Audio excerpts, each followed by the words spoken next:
Okay, hello everyone, and welcome to February 2022 edition and episode of Oluneye Unscripted. This is the third episode, and it's called Conversations of Impact. Okay, so I'm sure, like you, I've been trying so hard to hold on to the hands of the clock because time is flying. We're in a new month, and the month has already had several milestones for me. And I'm amazed how the time is flying so fast. And I don't want to bother you with how the time is flying, but it's just to let you know that the year has a good start. And I want to thank you for joining me on this live broadcast. Before I start into today's conversation, I want to introduce myself.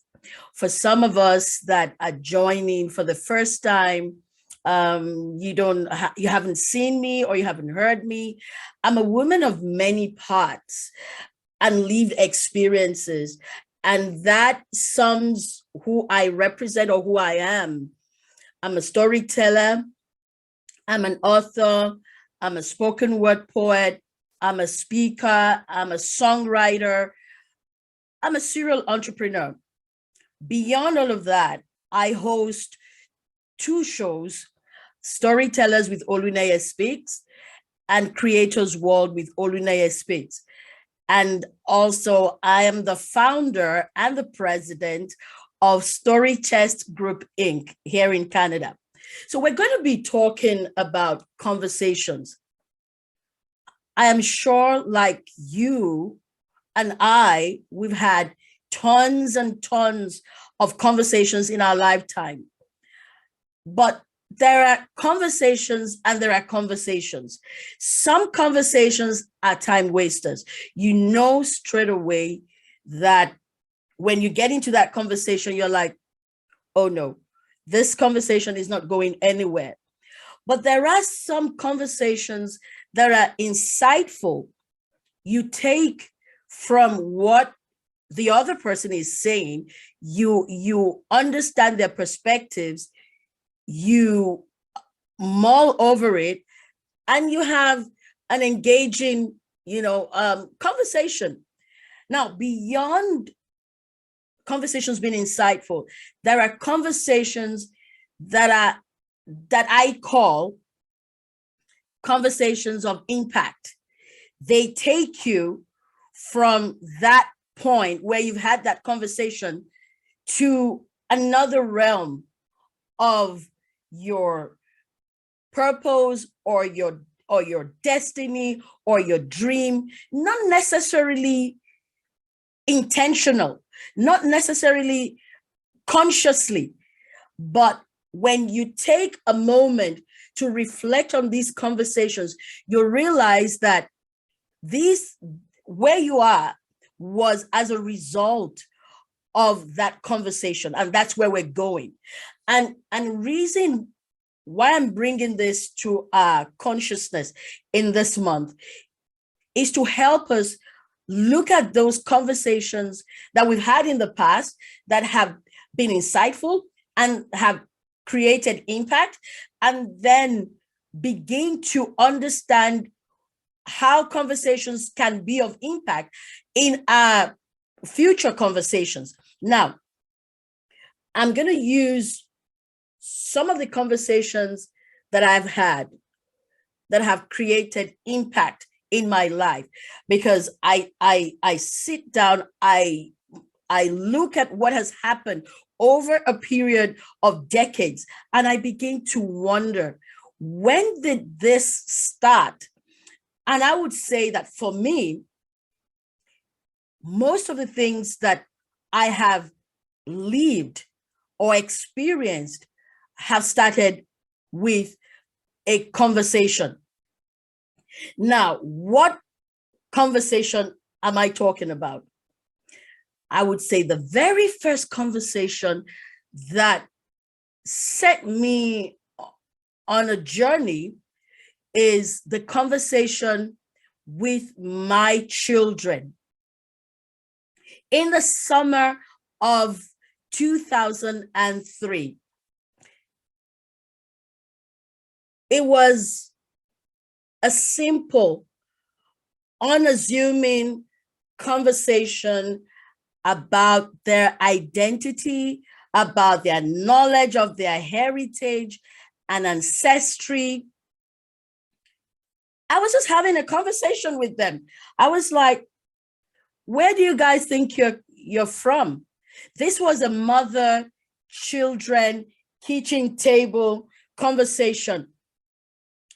And what shocked me was that not one of them gave me the right answer. You can imagine asking your children, where are you from? Where do you think you're from? Where's your ancestry? I was pulling out my hair because they were giving me wrong answers. At first, I thought, oh, this is a joke. I mean, this is a joke. They're pranking me, where when kids are pranking their children or their mothers or their parents. But I saw the look of innocence in their eyes. Their answers, it was ludicrous. They were guessing. And I said, oh my God, there's something wrong somewhere. It became hilariously annoying when they set off on this who gets it wrong competition with each of them. I mean, let me give you an example. One said, Mom, we're from Ibadan.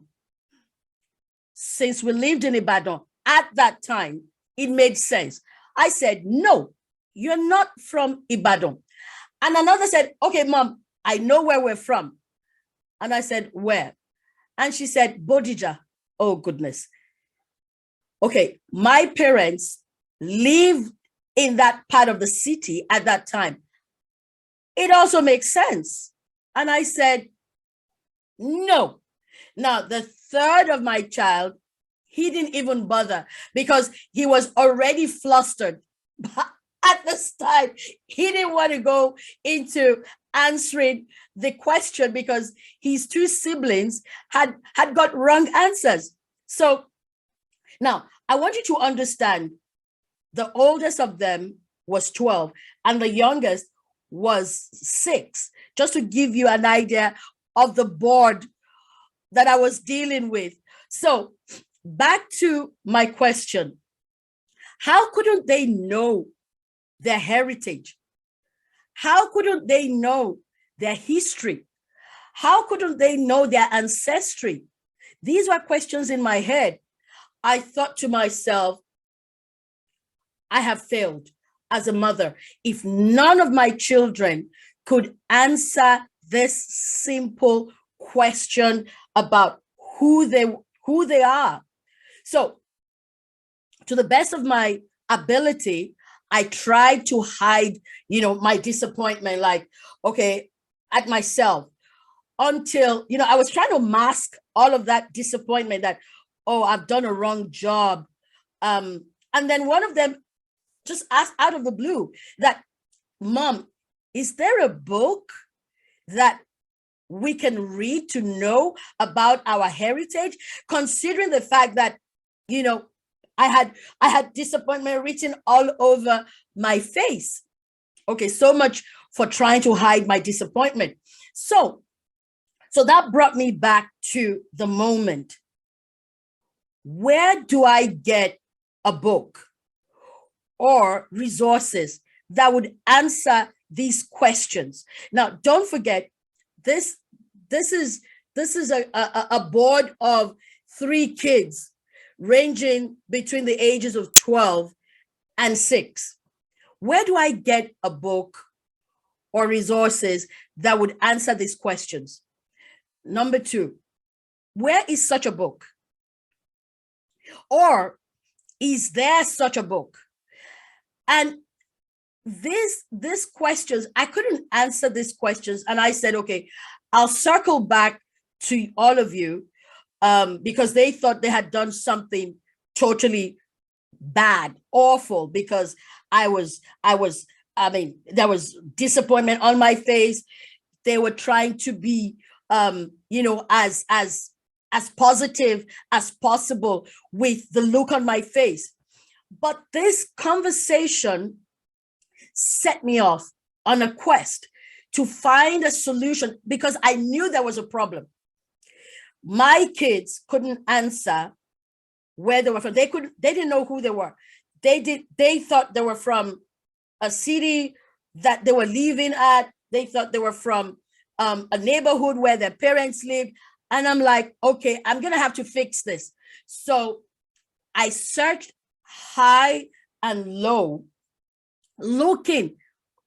searching for a book that would help me to give them a sense of identity, of who they were, of where they came from, of who their ancestors were, of who their heritage, their history. So, but unfortunately, I couldn't find any book. And it would just have been enough for me to tell them in plain terms or in plain words and say, okay, gather around my board of children. You're from Ogun State. Now, Ogun State is one of the 36 states in Nigeria, in West Africa, in Africa. But other than saying that, I needed to answer the question, where is Ogun State? Who are the people of Ogun State? Where exactly are they from in Ogun State?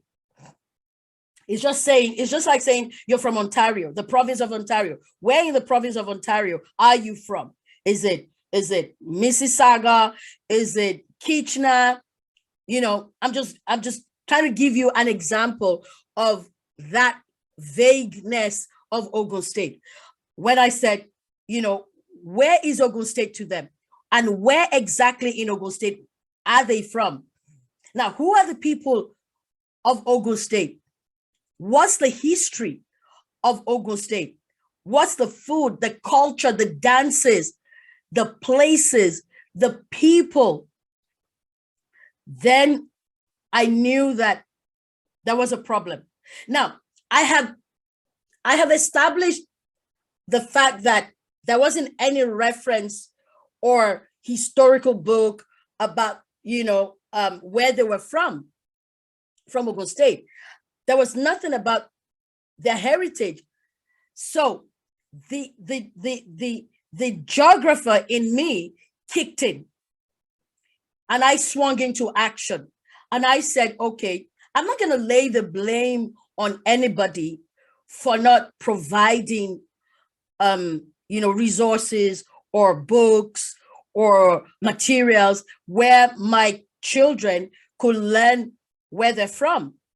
So I said, okay, this conversation is going to take me to finding answers to the problem. And the geographer in me kicked in.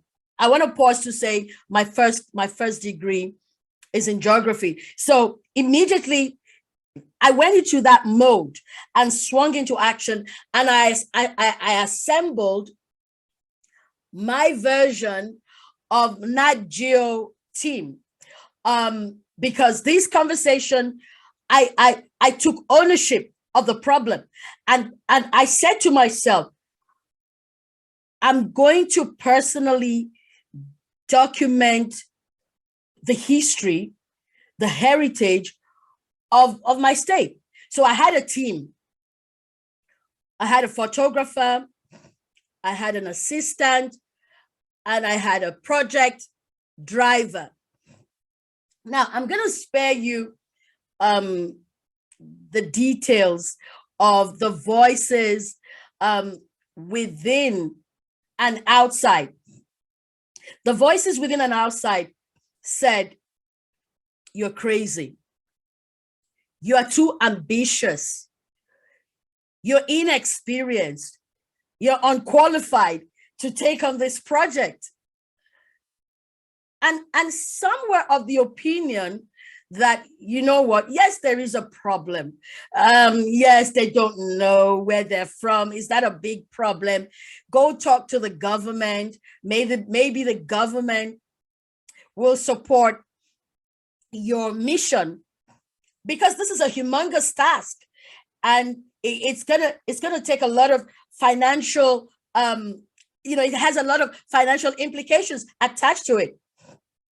But I knew within me that this conversation was not for the government to solve the problem that I had.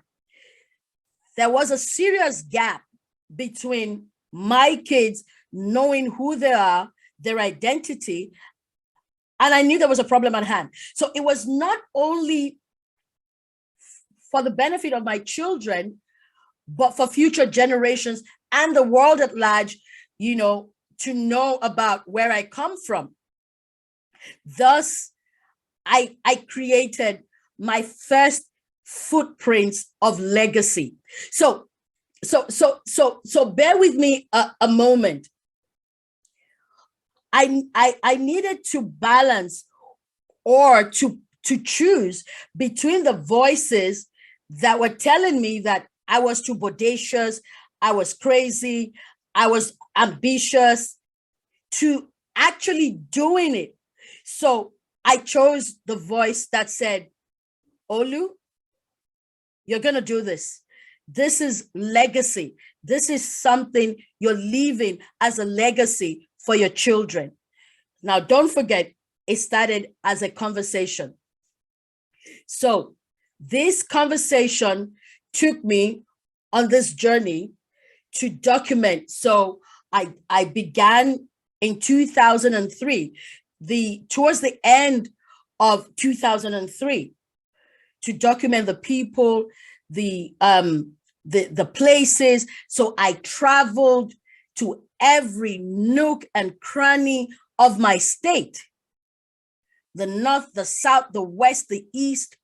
I talked to the leaders, the traditional, the kings. I documented the food, the culture, the clothing, the dances. And by 2004, this journey that I started to document the history of my state ushered me to the corridors of power in my state. Because by 2004, I was appointed. Don't forget, the state got to know what I was doing, and I was given an opportunity to become a consultant and a member of the State Tourism Board. Now, in the most unexpected, unimaginable twist of events, this was a conversation with my kids to impacting their world, their lives. Now I was brought to the corridors of power within my state. I would spare you, the nitty-gritty of how all of this played out. But the most important thing was the fact that the government of the state knew what I was doing and, kind of said, we need this woman on our team, on the board for the next 4 years. So with this appointment, I became the first woman and the only woman to date, as well as the first politician in my family, both on my paternal and my maternal side of the family. So here I was, 4 years of being in government, this project was ongoing, and it was completed during the 4-year period of being in government. And towards the end of that tenure, I made another bodacious request to have a conversation with the governor of my state. Okay, yes, I agree. Some would say, oh, that's so ambitious. That's so bodacious. But it is what it is. I needed to have a conversation with the governor. And what was my conversation all about? I said, I need 3 things from you: to write a foreword to this book, to approve these books, because it became a book of 3 volumes, volume 1, volume 2, and volume 3. I need you, 1, to write a foreword to the book, 2, to approve them as books of reading for schools in the state. Now, don't forget, the conversation had jumped from providing identity for my kids to providing identity for other kids in my state, not only within my state, in Nigeria and globally. And number 3, to have a state recognized book launch. Now, that was my 3-in-1 conversation request that I had with the governor. Now, his answer, I mean, I would say you need not know what his answer. I mean, it was a yes. Yes, because he was trying to figure out why this woman, me, was the only female on an all-male delegation from my local government. So this was a scenario. I had the party leaders of my local government. I had a meeting with them and I said, look, I want to go see the governor. And they said, okay, we're going to see the governor. You'll be the first one to make your presentation. And so the governor was wondering, who is this 5'5" woman talking passionately about this book she has written about Ogun State, that she wants me to write the foreword. She wants me to make a book of reading. She wants me to have a state recognized launch. And he said, yes. So in 2007, that's about 4 years of documentation, traveling, interviewing, focus group discussions, photography, editing, designing, I became the first author in my family with the publication of my heritage, the history of Ogun State. So I want to show you. So the format that I used was a storytelling format where you have an elder talking, sharing the stories in a folklore style, storytelling. So, volume 1 talks about, the beginning, the very first beginning. It talks about the anthem of my state. It talks about how my state was created and when it was created. It talks about all the governors that, we've had as a state. It looks at everything that makes up my state. I want to pause and just quickly take a deep dive. Okay, so it talks about when it was created. It talks about the different parts of the state, from the west, the Egbas, the Jebus, the Yewas, and all of that. It talks about the treasures, that is what you call the resources that we have. Then it talks about the different kings of the different places, and then the leaders, the food, the dances. So this is volume 1, and captured everything on my stage. Now, volume 2, this is volume 2. So volume 2, I have to go back and check what volume 2 talks about. Okay. Now, volume 2 talks about, in the beginning, the people. And I took a deep dive. The volume 1 was the people from the north are called this, the people from the south are called this, the people from the west. So I took a deep dive to understanding the different people. So let me just take a quick sneak peek to tell you. Okay, so it has more of the people, more of the places, which I call the Treasure Island.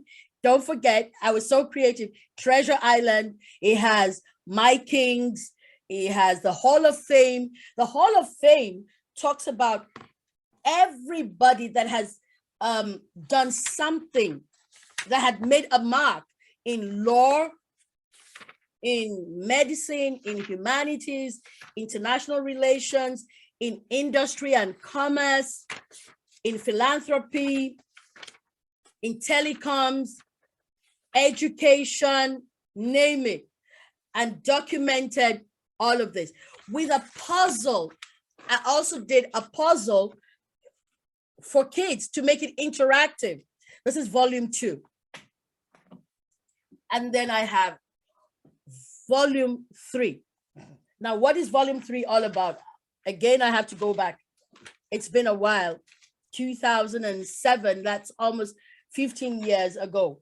So, volume 3 talks about the legends in music, Fela, Afrobeats, different kind of music genres. It looked at the Amazons, the female leaders, women that have done great things for the state, the Amazons. Then I have another section called the music icons, our music, our diary, and this is volume 3. So, having done all of this, these 3 books was what I presented to the governor. I presented all these 3, the dummy of this book at that time, to the governor. And I said, this is what I wanted. And he said, okay, your three requests have been approved.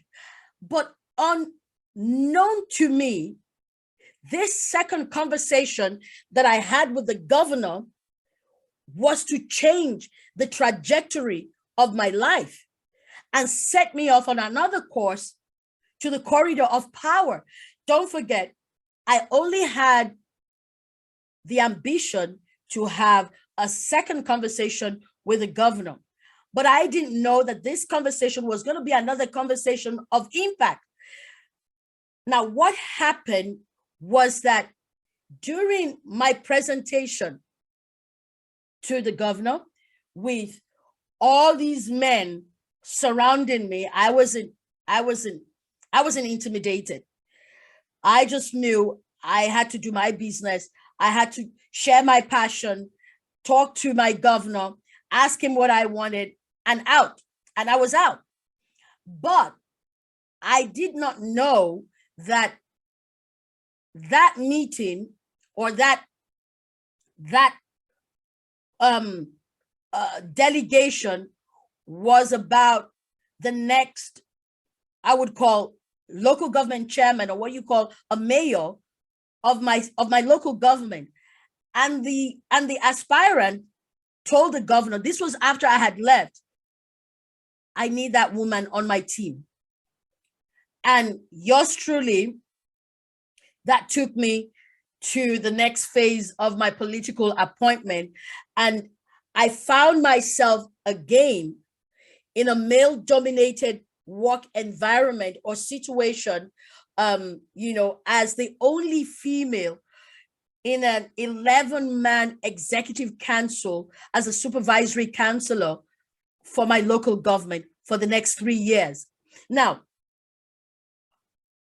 I look at this seemingly unassuming kitchen table conversation that I had with my kids that took me on a journey to document the heritage of my state, to the next conversation that I had with my governor that took me on another journey to the corridors of power a second time. So here I was after 7 years.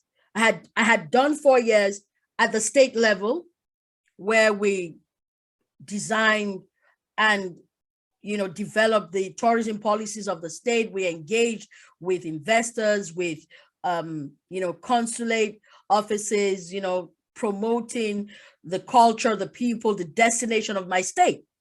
And 3 years as a supervisory counselor for primary health care from development communication point of view. Now, during the 7 years of being in leadership at the state and the local government, I began a third level of conversation.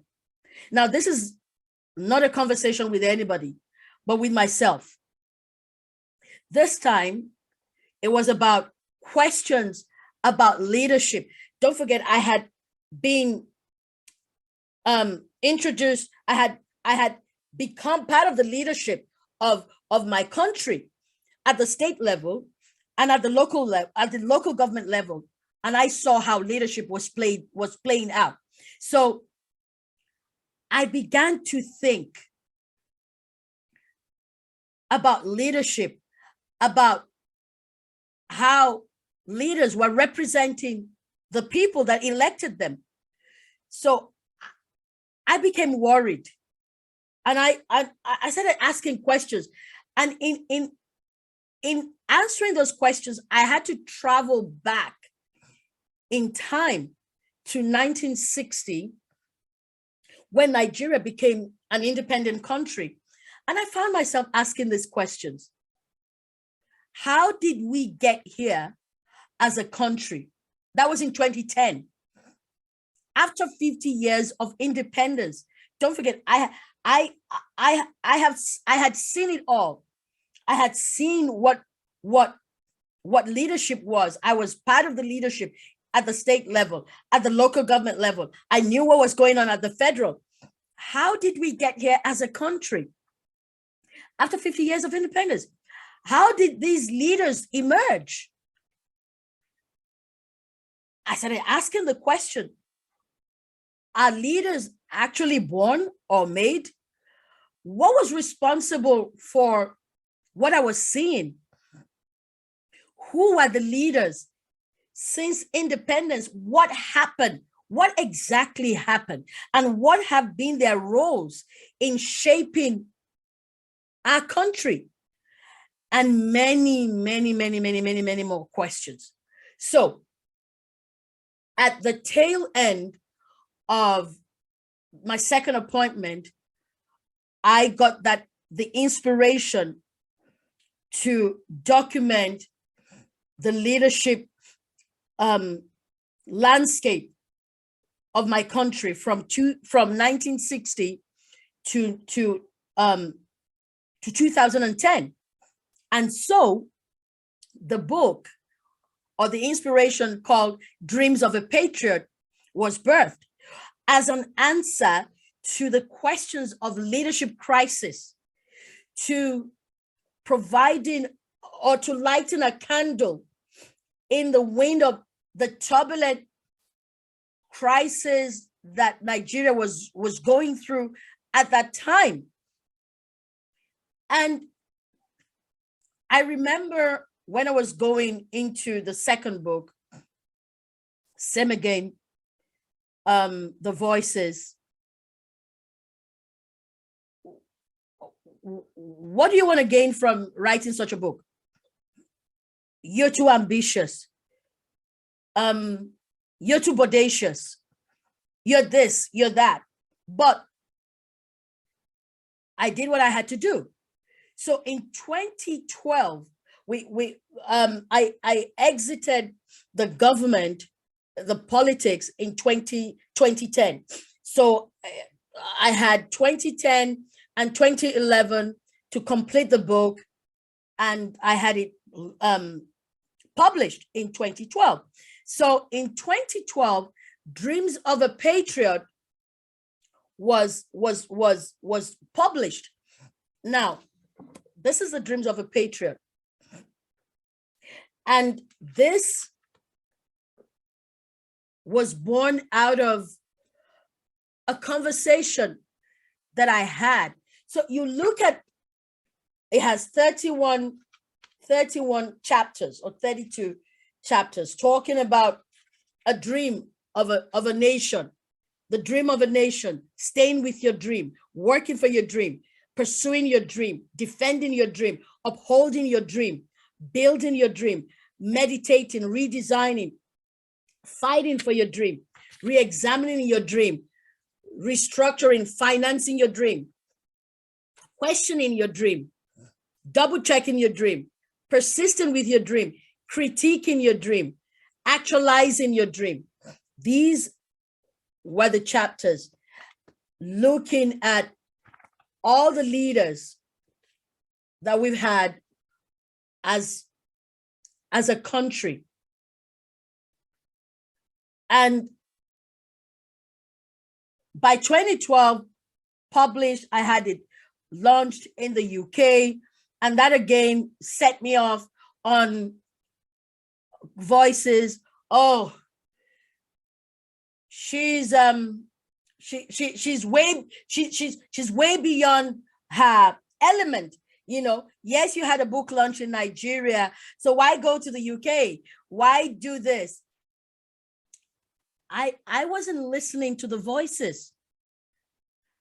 What I wanted was presenting my people, leaving footprints of legacy, raising the consciousness of our people to leadership, to understanding the concepts of leadership, of leaders. What kind of leaders have we elected? What kind of leaders are we creating? Are they born? How are they emerging? This was beyond just being selfish or listening to voices. So, and why did I choose the UK? Because a huge chunk of Nigerians, I mean, the UK being a Commonwealth country, UK was our next, it was just next door to us. It was our second home. And having schoolmates, family, friends, and associates, it just made sense because we have these Nigerians in diaspora who complain about, you know, leadership in Nigeria. So, oh, it's okay. Let's take the conversation to them. And I wanted a book reviewer to critique this book who had an understanding of the political landscape of my country right from 1960 or even before. So I was made to come in contact with what's his name now? K. Whiteman. He's late now. This was a British journalist, an Englishman, you know, who threw me off my high horse because I thought to myself, no, you can't do the review of my book. What do you know about the history of Nigeria or the political landscape? And I was pleasantly, disappointed because he took me on a journey of how he covered the political crisis in Nigeria, the war, the war that happened in Nigeria, the civil war of the 1965-66, you know, and I'm like, okay, my bad. And there was no one that could have done that review of Dreams of a Patriot other than K. Whiteman. So that is not where I'm going. So 2012, it was a tick, and I had done it. I had pushed the book out. The inspiration to write it, boom, was out on Amazon, everywhere. And after that, I wrote my political memoir, which is Serve with Heart and Might. That is not where I'm going. That's another conversation for another day. But where I am going is 2022, 10 years after I had written Dreams of a Patriot, I get to have a conversation with Gavin Harris. He's the co-founder of Hurricanes. It's a not-for-profit that, empowers young women, girls, amplifies their voices, gives them visibility. And we had this conversation in December of 2021.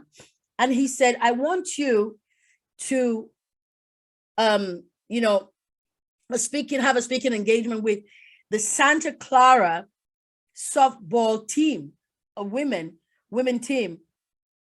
And we want to use your book, Dreams of a Patriot, as a gift. They want to gift, the team.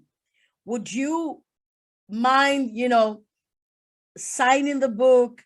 They're going to order the book. Their sponsors are going to order the book from Amazon. And I'm to kind of, author and just sign the books.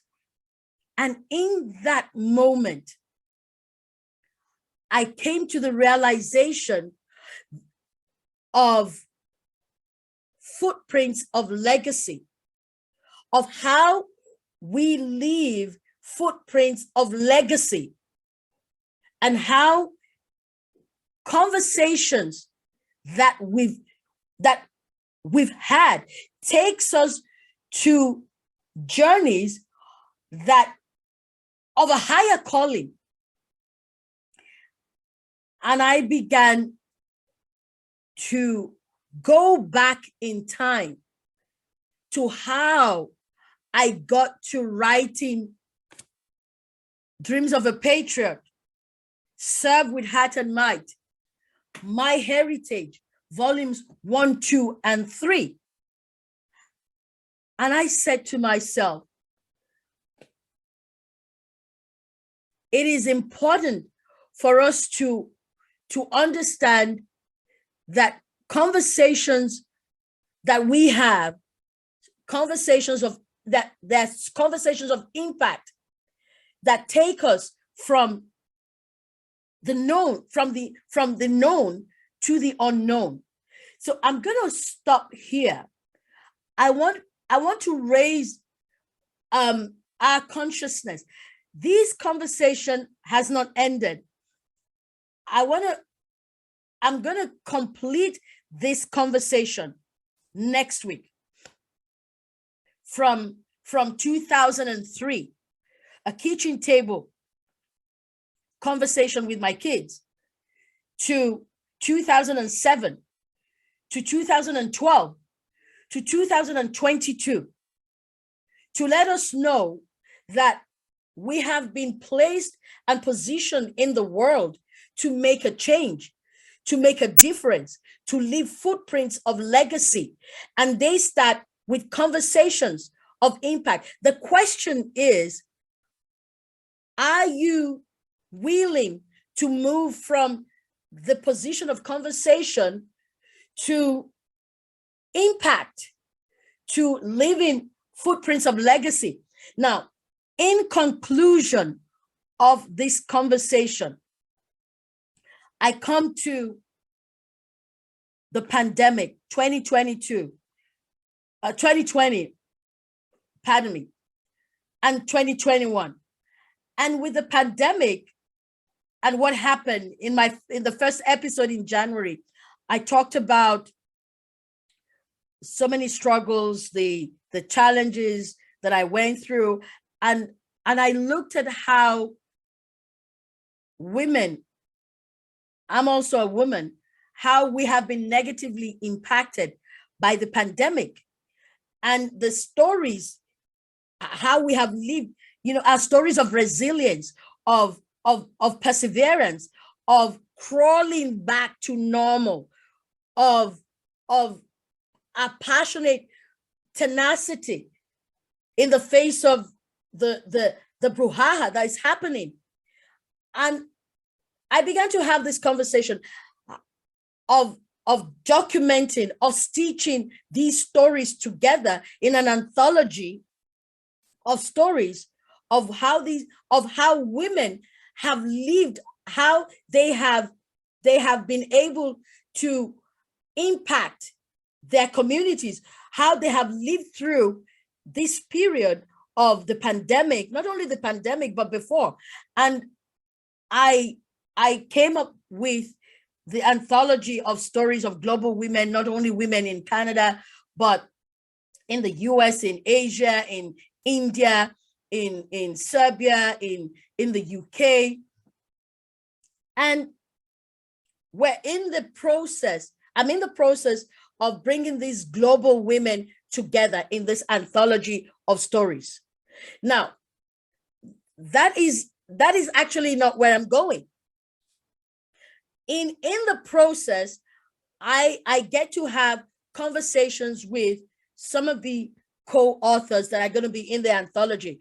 Some want to have a wider perspective. We just have this conversation,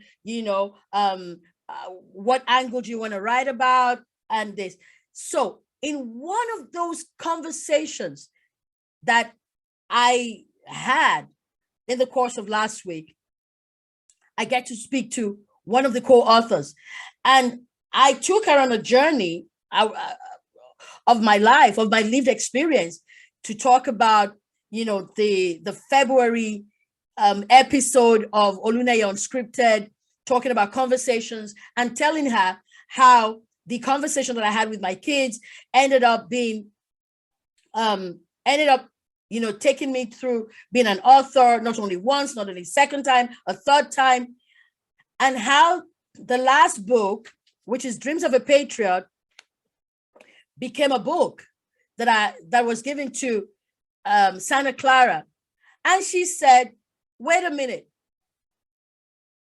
Santa Clara is my alma mater.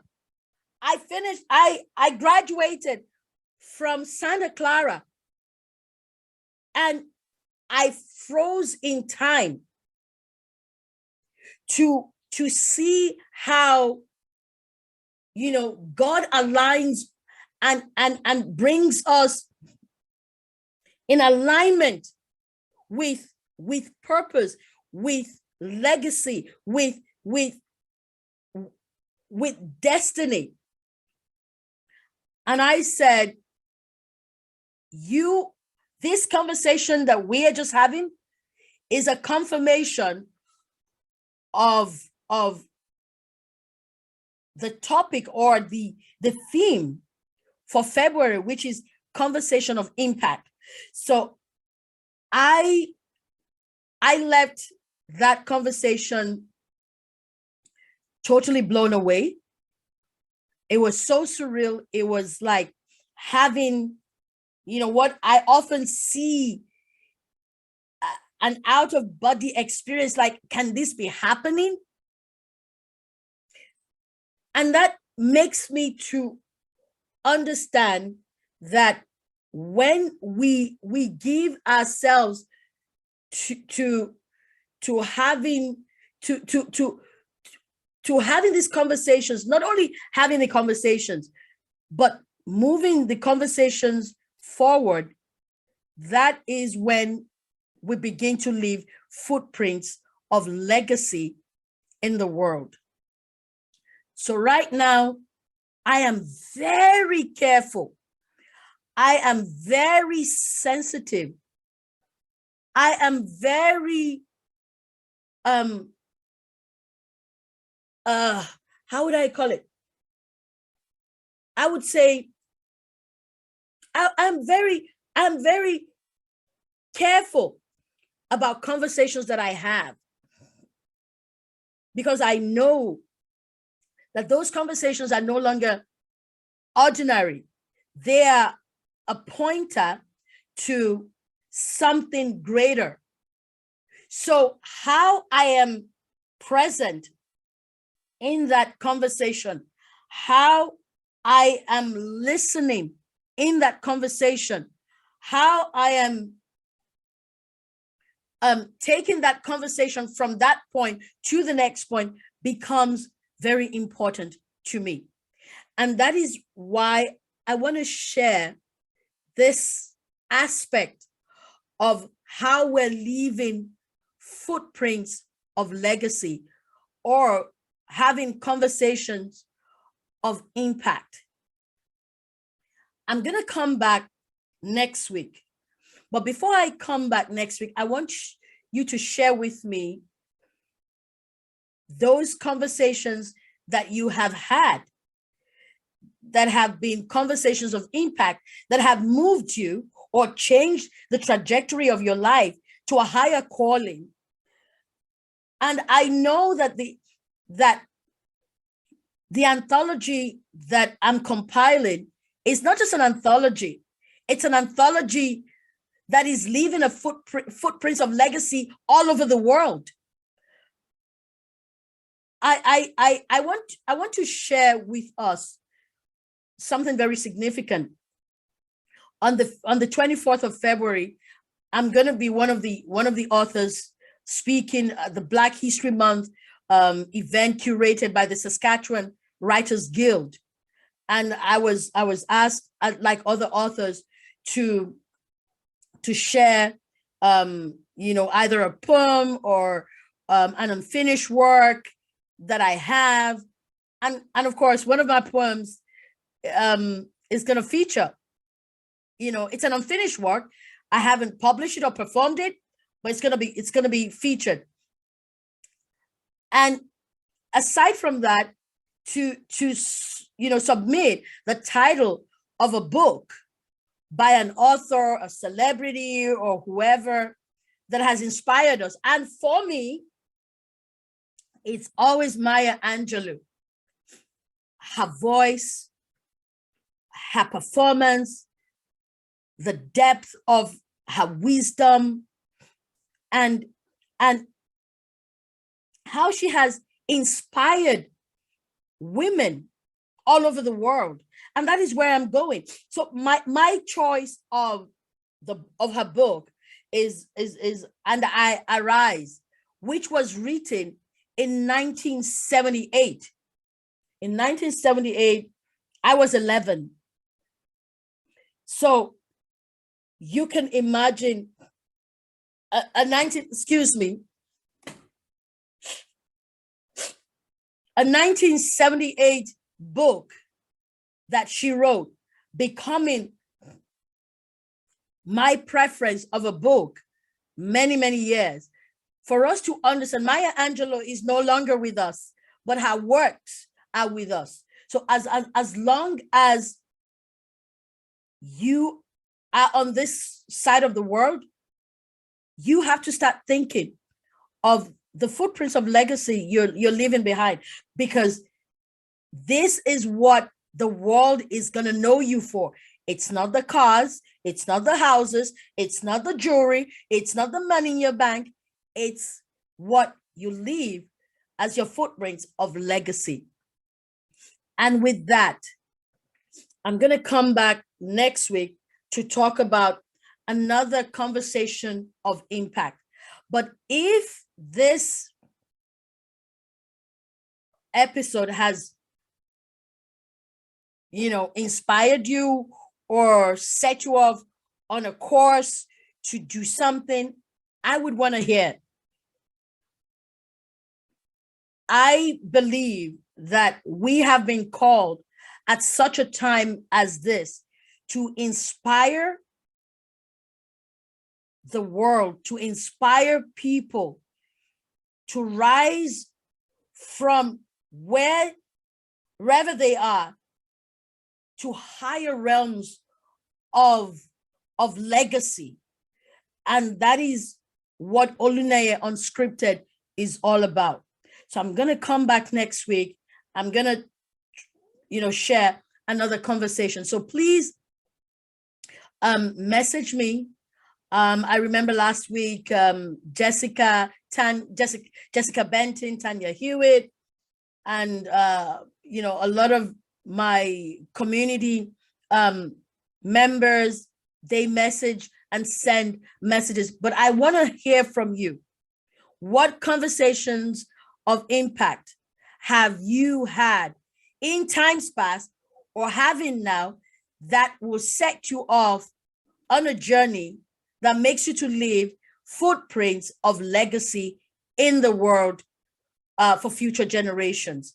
And with that, I want to bring this episode to a close by thanking you for staying with me for 1 hour and sharing my lived experience, sharing my world, and sharing what I see as a pattern of leadership.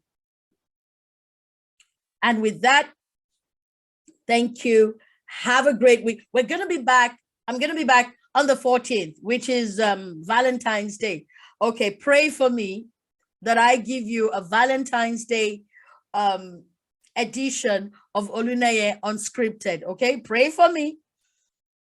It's gonna be good. It's gonna be a Valentine's Day edition. Okay, so thank you very much and have a fantastic week, a fantastic rest of the day, and see you next week. Thank you.